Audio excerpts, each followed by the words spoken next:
Hi. So this is my first. I think I'll just say it. My first entry of my vlog. To be completely honest with you, I don't know what the difference between a vlog is and maybe even doing a solo podcast. But anyway, I I've been thinking a lot about how to best show up on social media, and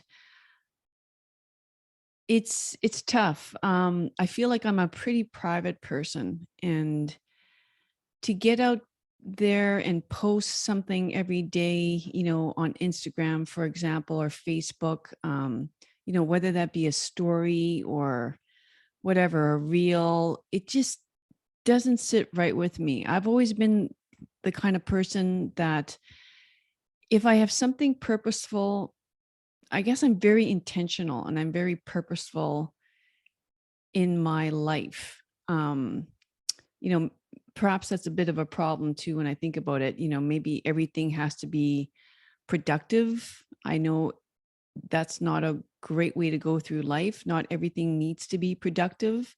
Sometimes just existing is fine. Sometimes being just goofy is fine.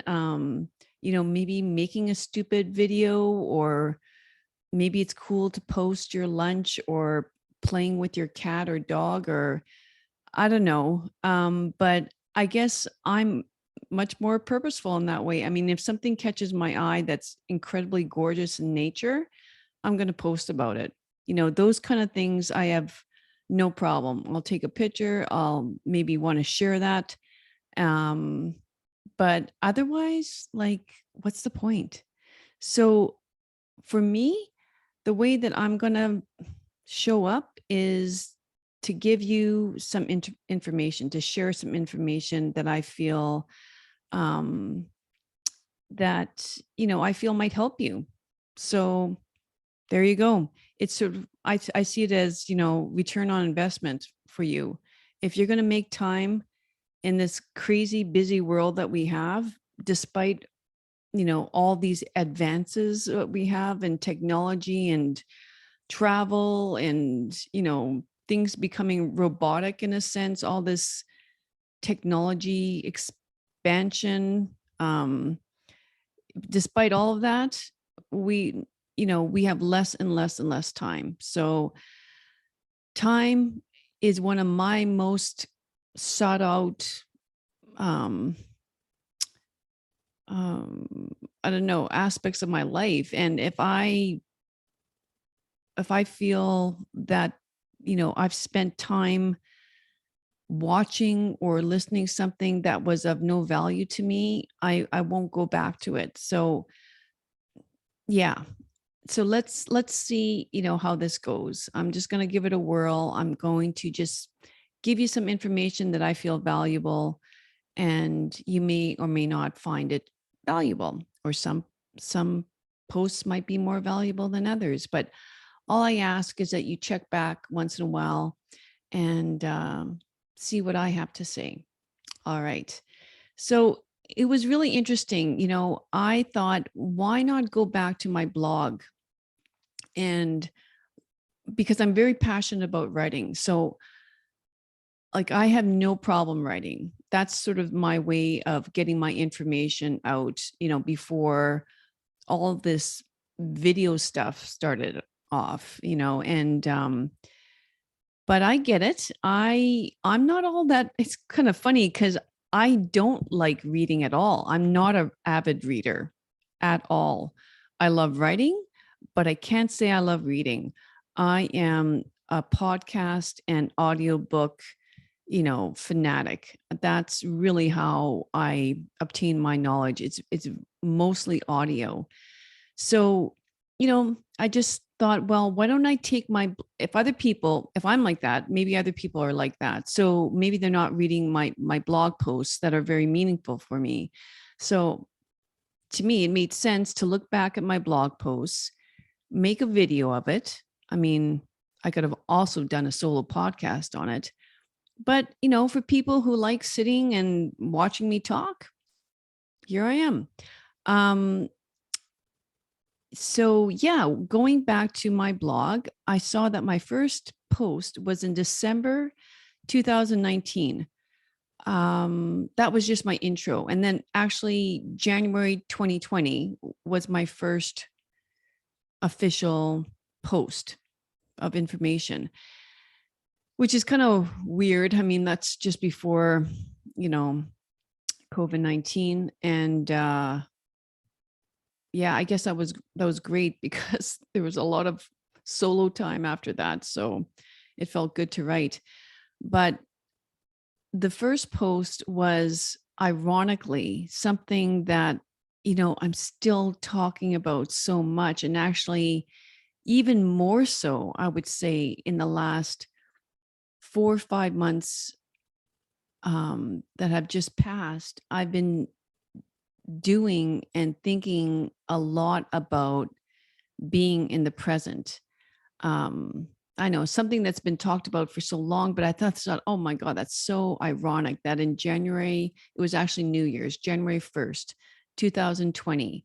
What was my post about? It was about finding happiness right now rather than chasing happiness. And I know that this has been written for years and years about, but it's like, it's not changing. Everybody is still in this mindset of when I achieve this, I will be happy. Or when my spouse starts behaving the way he should be or she should be, then I'll be happy. When my kids are, um, my 2-year-old is driving me crazy. When they're 3, I'll be happy. When they're an adolescent and they have a car, I'll be happy.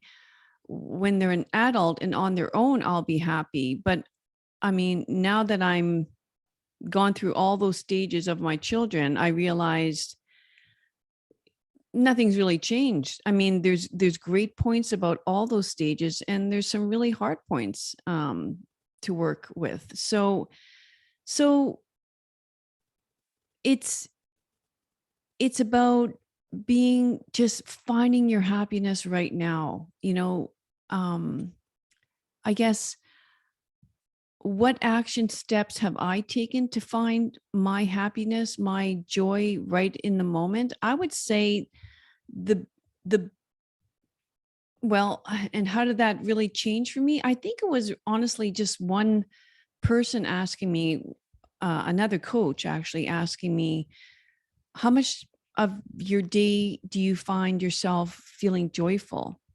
And it's such a simple question, but one that I really haven't given much thought about.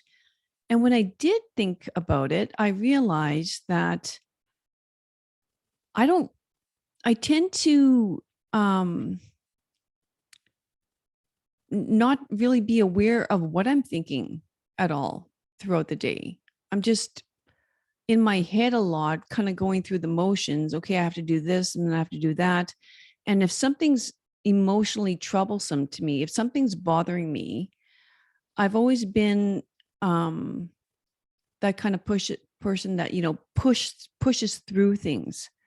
Like, I'm not going to let this get me down. This is not going to affect my day. Um, I always say, like a duck, water off my back.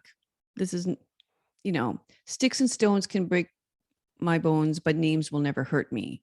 If someone has given me criticism or something, it's sort of like, I feel like I'm really, really good at that. And, kind of like a poker face, um, for the most part. And just actually, I practice gratitude quite a bit. I mean, I'm always practicing the law of relativity and just saying, wow, I mean, who am I to feel like this? I don't want to have a pity party. It's like, my life is good. But to say that, how much of my day did I authentically feel joy? That's a different question. That's a completely different question. And I realized not as much as I want to be. And it kind of really made me sad when I did, when I was asked that question about 4 or 5 months ago. It was it wasn't a great feeling. I was just like, boy, like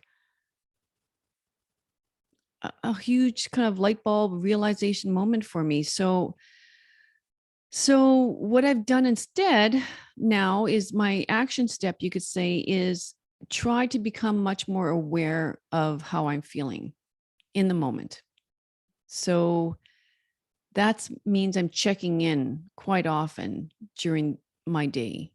It's like, okay, am I feeling well? If I'm not, what can I do quickly to align myself to the feeling of joy and uplift my energy right now? So that's what I did. That's what I've been doing, I guess, is observing how I'm feeling more during the day.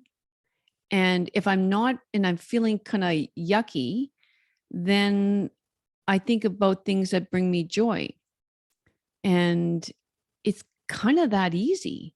It right away, like, you know, my my shoulders go back, my chin goes up, and I use a lot of visualization.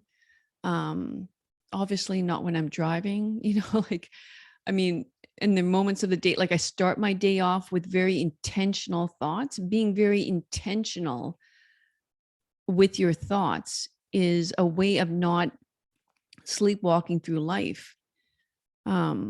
So it's it's it's quite powerful. I was able to inject joy in my day, feelings of happiness, contentment, despite my environment, despite if it's sunny, if it's cloudy, if it's, if my kids are driving me crazy, if my work's not, feeling great, that day, the media, what the news is telling me, is I can create my own happiness right now through visualization and through intentional thought. And that is incredibly powerful. I feel it's incredibly powerful. And what's exciting is that the more you are able to shift into that state of joy, the it's like using any other muscle. The more you can be joyful, the more, you start to becoming one of those people that drives you crazy. Like, it's like, how can they always be happy? Like they're always happy, you know? Some people call toxic positivity, but it's not having a positive thought. A positive thought is different. It's a it's a positive thought. This is more an embodiment of joy. It's putting the emotion and the feeling behind that state of joy, kind of having an all-knowing about you that happiness is seconds away if I choose to be happy. Gratitude is very powerful to get you there. So is intentional thought and visualization and imagination. Kids can do it because they don't have that crazy logical thinking mind, the conscious mind. They work more from their subconscious, and therefore they can be joyful, skipping along throughout the day. Life is but a dream. So I'm going to end it there. I'm going to try to keep these videos close to 20 minutes. And I hope you find them helpful. Thanks. Bye.